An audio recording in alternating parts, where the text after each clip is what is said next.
जोहार गे पठुआ को नवा सानताड़ी स्टडी चैनल रे आपया सगुन दाराम।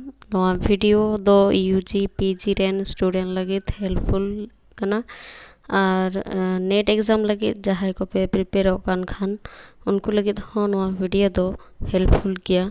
तबे नितो दो आदो बो एतोहब लगे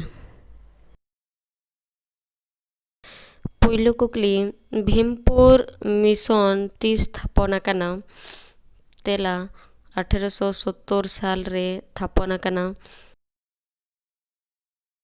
इन तायम पश्चिम बांग्ला रेन अकोय मुख्यमंत्री 30 और ओकारे गुरु गोंके मन लेदेया तेला मानतान मुख्यमंत्री श्री ज्योति बसु 1979 साल रे पुरुलिया जिला हुड़ा थाना रेना केंदबोना डाही रे ताम्रा फुलक एम कते मन लेदेया।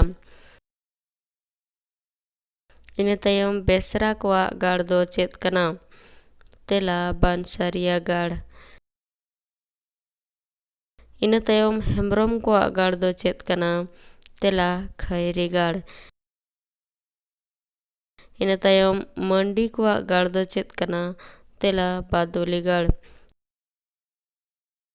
इन तायम मुर्मू कोआ गाड़ दो चेत कना तेला चांपा गाड़।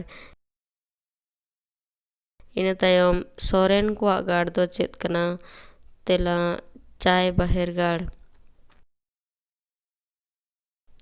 इन तायम अजय गाडा ढिपरे नवा पुथी दो ओकोय ओल कदा और चेत लेकान पुथी कना तेला ओल कदाय नेथलियन मुर्मू नवा दो गामाम कहानी पुथी कना।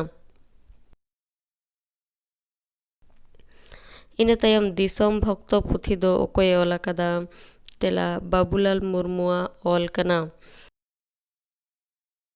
इन तायम बारू बेड़ा गामाम पुथी दो ओकोय ओल कदा तेला भागवत मुर्मू ठाकुरे ओल कदा।